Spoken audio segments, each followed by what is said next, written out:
Kevin Parker, Yes, sir. thanks for sitting down and chatting. Absolutely. So, for those who don't know who you are, can you give an introduction of who you are and what you do? Yeah, I'm Kevin Parker. I'm co-founder and producer of Philadelphia Fashion Week. I am the co-chair and creator of the Fashion and Garment Industry Task Force, which was commissioned by the City of Philadelphia through City Council in February of 2020. And I'm also the owner of Maison Philly Fashion Week, which is the retail arm of Philly Fashion Week, where we carry the independent designers that we showcase on the runway. Nice. And before all of this, you were a dancer. I was a dancer. Yeah, So, yeah, you could just tell me about that yeah. humble beginning and the switch from dance to fashion because I actually learned about that the last time when I came to tour the space for the first time. And now when I see you post a dance video and you killing it, I'm like, yo, this dude really used to dance. Like he really does this. So give me a little bit about that. Thank you, man. Yeah, I went to a creative and performing arts high school in the city of Camden, where I was born and raised.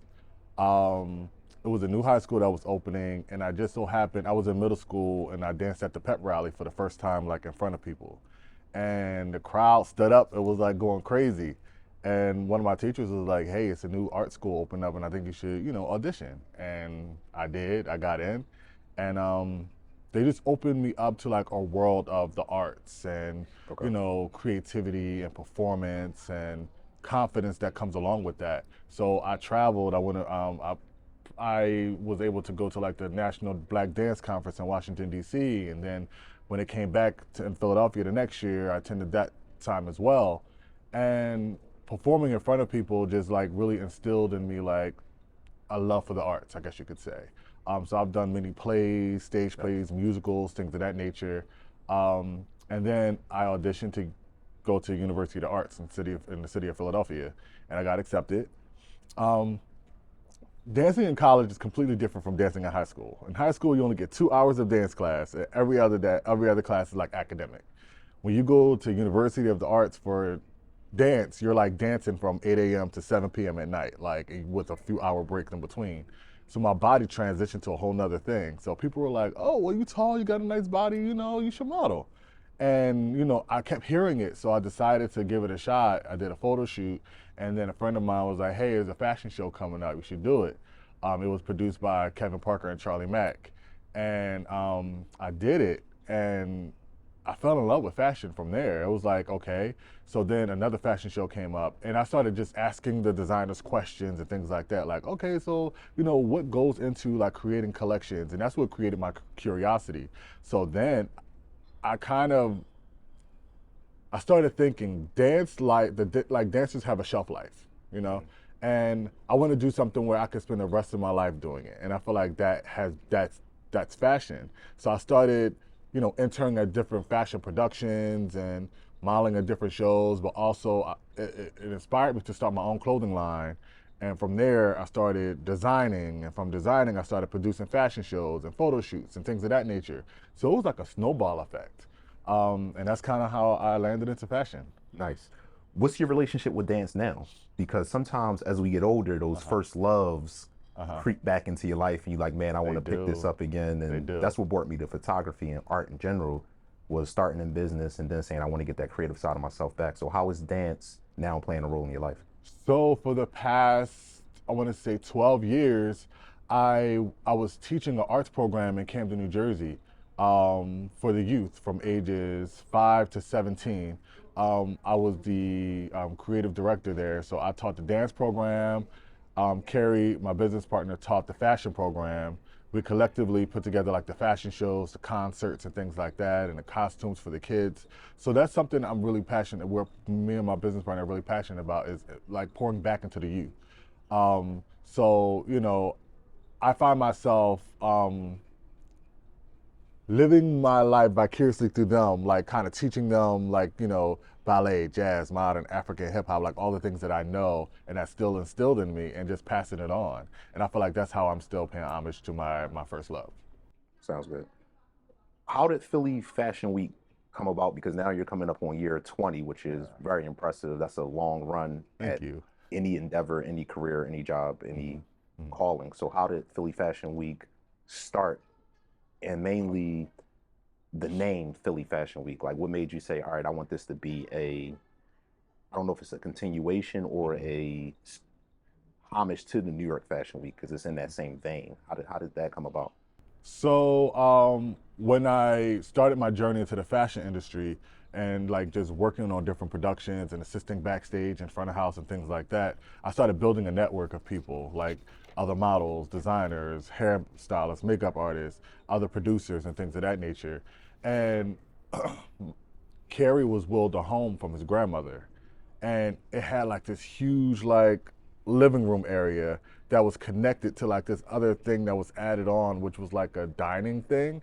And we built a runway in the middle, Oh, wow. and we literally started having like we called it, well, it was also on Tioga Street in North Philly, and we started like creating community for designers, models, and everybody to come to like practice and do different things. And then the colleges started hiring us to produce fashion shows, because they were like the colleges that didn't have fashion programs, um, like uh, like Dell State and things like that, will hire us to do fashion shows because they didn't have fashion programs. So then we would like bring the models, the designers, the hair, the stylists, the makeup artists, and literally produce fashion shows for the various colleges that we did.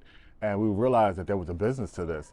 But the designers in the city who we have relationships with often was like, oh, well, you know, I have to move to LA or to New York in order to succeed in fashion. So we were like, you know what? There's fashion weeks popping up in different cities. Why are we waiting for somebody to start ours? Like, we have our connections, we have different people that we're young, we were ambitious. I was 19 years old. Our first season was 2006. Everything was sponsored. The venue was sponsored. Our first show was at City Hall and City Hall Courtyard. We had staging, lighting, sound, hosts, models, designers. It was crazy. So it was an amazing experience. And what led us to start it was we have to build a community here for people to feel like they can stay here and succeed. And we knew we had to like start somewhere to build the foundation. And that's what made us want to launch Philly Fashion Week. Did you have any mentors in this process? Because it's a lot to learn. Yeah. You're doing productions, you're working with Right. the scale you're at now. I mean, you're working with union carpenters, you're working with a lot of people, stage hands, and you have to have a very solid business acumen because you have to balance budgets and know how to finance these things. So Absolutely. where did you acquire that knowledge, and did you have anybody that was mentoring you through the process? Yes, Miss Julie came on our very first season.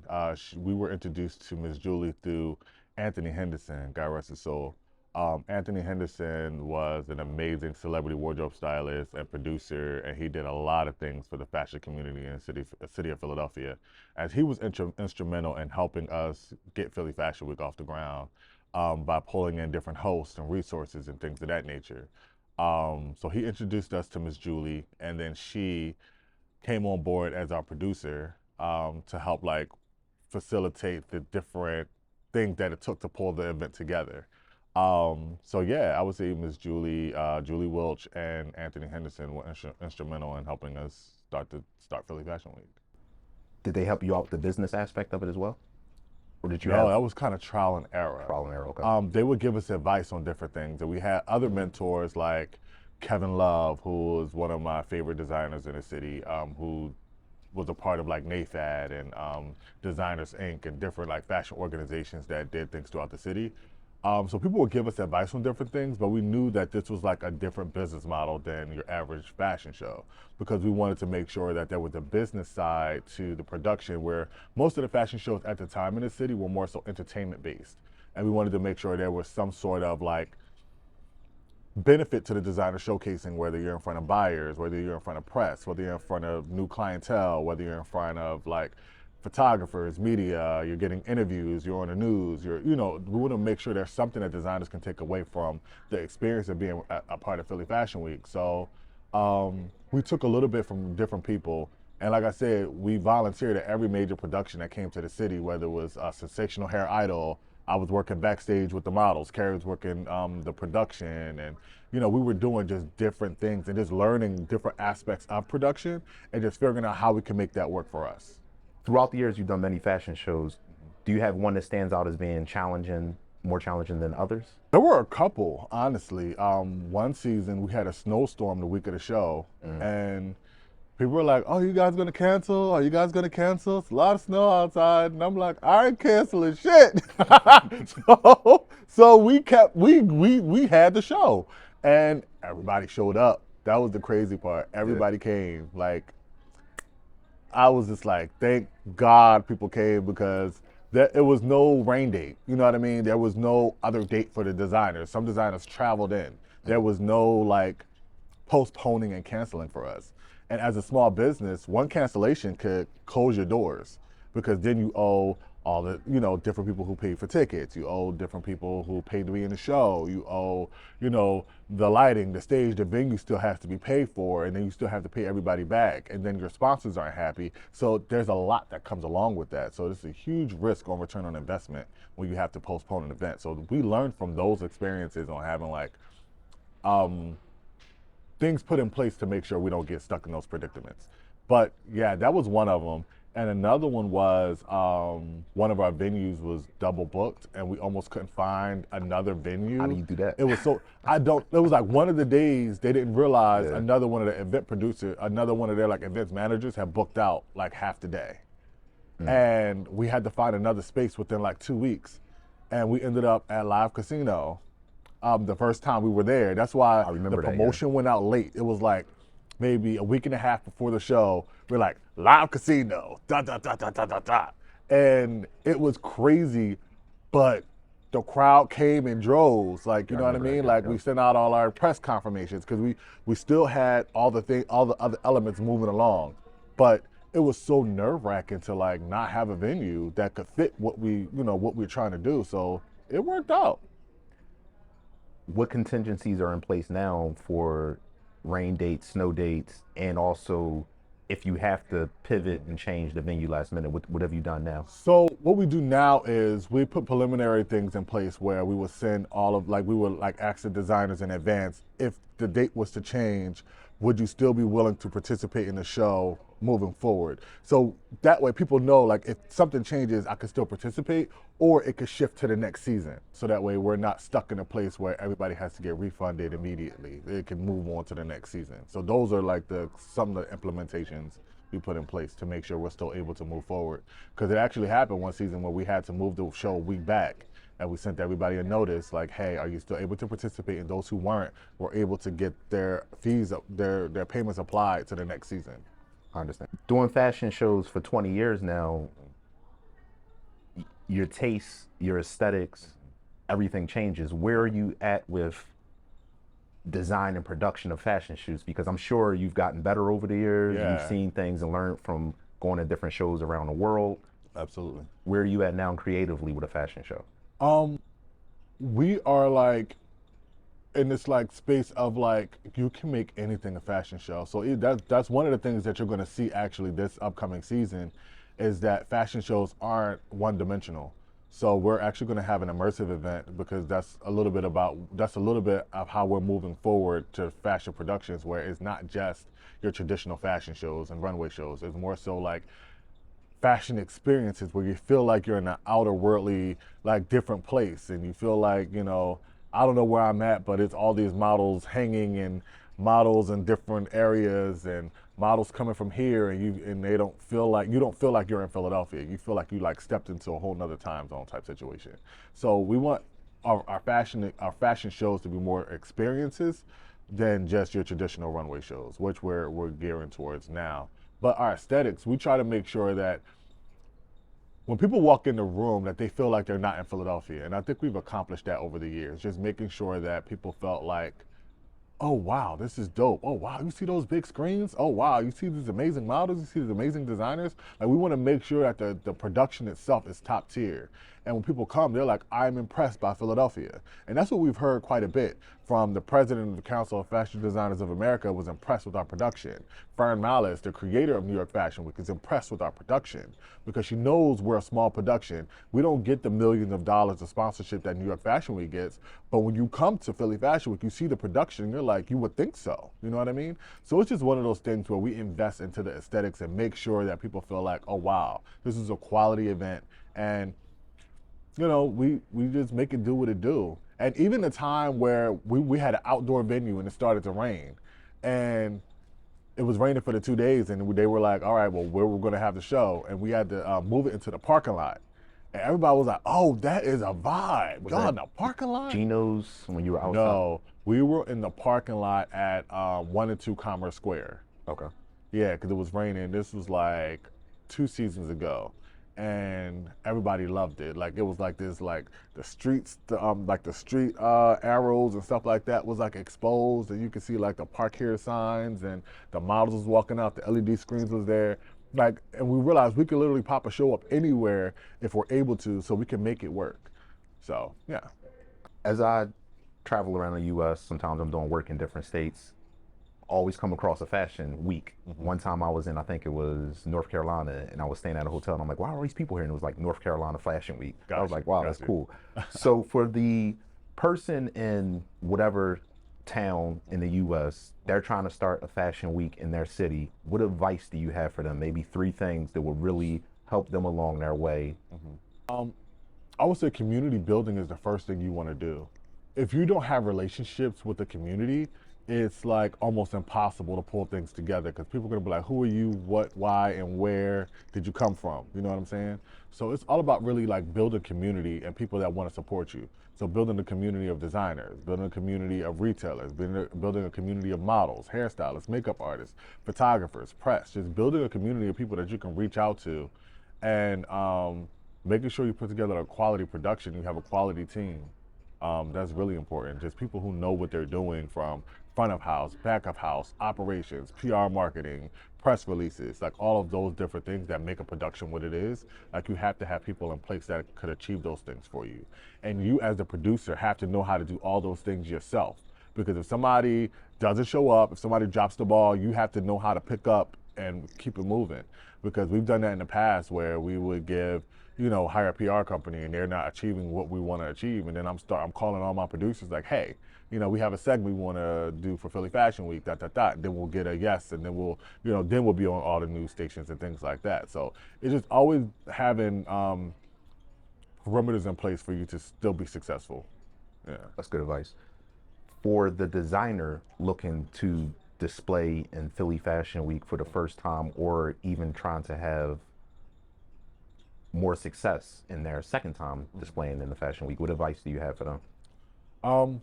Quality product, construction, just making sure that what you put out that you're proud of.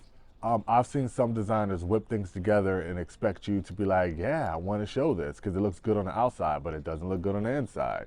So just showing, quality designers who have different point of views, making sure that you don't have a full production of the same thing on one note, like cohesive collections that has diversity, that has different functionalities, different pieces that can mix with other things.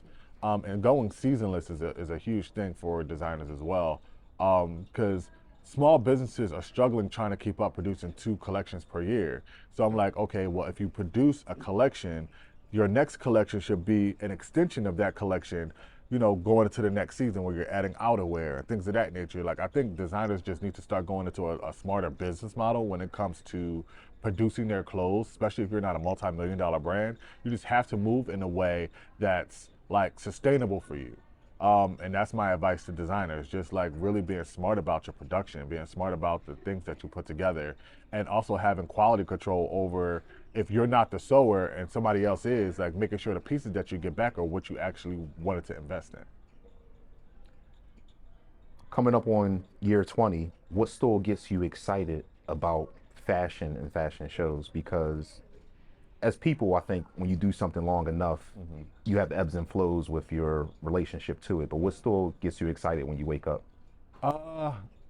I think the overarching goal of Philly Fashion Week is to just really help designers grow and scale their businesses. Hence why we even opened this store, because most retailers are hesitant to carry independent designers. So we wanted to create a landscape with this store and build out from here to showcase that, independent designers do actually, attract customer. And most of these designers have their own clientele that they bring to your space. So it's just really all about providing opportunity, resources, and making sure that we're continuing to put Philadelphia on the map when it comes to fashion. We've consulted a number of other regional fashion week organizations about different things that they can do to enhance their businesses and things that they can do to, streamline their production and, how to engage with sponsors and things of that nature, like other like fashion weeks that were coming up. So, because we're also on a board with like 14 other regional fashion week organizations. Initially, it started out with the CFDA Connects program, but now we've broken out into our own. We're creating our own organization through the regional fashion weeks. And honestly, it's just all about just making sure as a community we continue to lift each other up and build bridge programs where we can provide opportunities to our designers. Sound good. Welcome to Maison Philly Fashion Week. We're curated with 30 independent designers, mostly from the Philadelphia area. We also carry Corey Couture, who's out of Vietnam. We also carry Verdict Still Out, who's out of Atlanta. We also carry Ugly Duckling, who's out of New Jersey, but the mass majority of our designers are from the Philadelphia area. And it's not just retail, it's also business development, workshops. We also have a makerspace where designers can get their samples produced.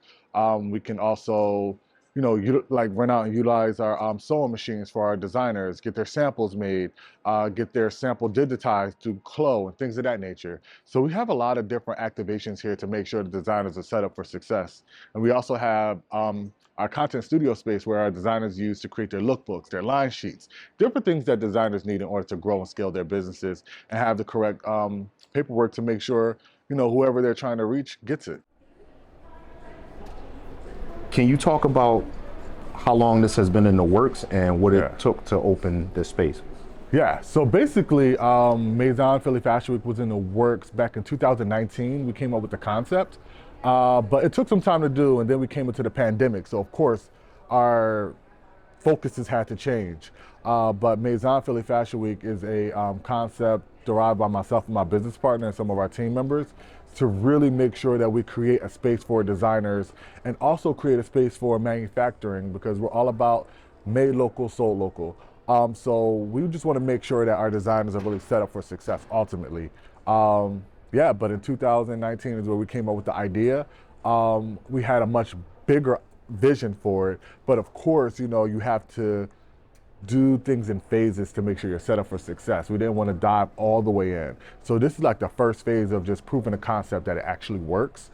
And then our next phase is expanding, open another brick and mortar that has street view outside of the mall dynamic, because it's, you have your different challenges working within a mall and working mall hours 24/7. So we definitely have a concept to grow what Maison has become and what it will be. Can you show me 3 designers? Yeah, so these 2 pieces here are actually from Verdict Still Out, which is one of my favorite designers. He has such a dope futuristic aesthetic. I call it luxe streetwear. And then the white on this actually comes off and it turns into a vest. So you see the vibe, because you could wear this in the winter, but you could also wear it in the summer. And the pants actually turns into shorts as well, because it does the same thing. Then this jacket with the dope shoestring detail and the leather pants with the fire coming up. I mean, this is just a dope vibe that some celebrities have worn. NLE Choppa has worn his things, 2 Chainz, a number of celebrities have worn Verdict Still Out's work. And Verdict is a frequent designer for Philly Fashion Week, and we were excited to carry him in our store for sure. He does it really well here. Thanks for letting me come through and chat with you, man. I appreciate Absolutely. it. Wish Thank you you. much success, and congrats on 20 years of Philly Fashion Week. I appreciate that. Thank you, man.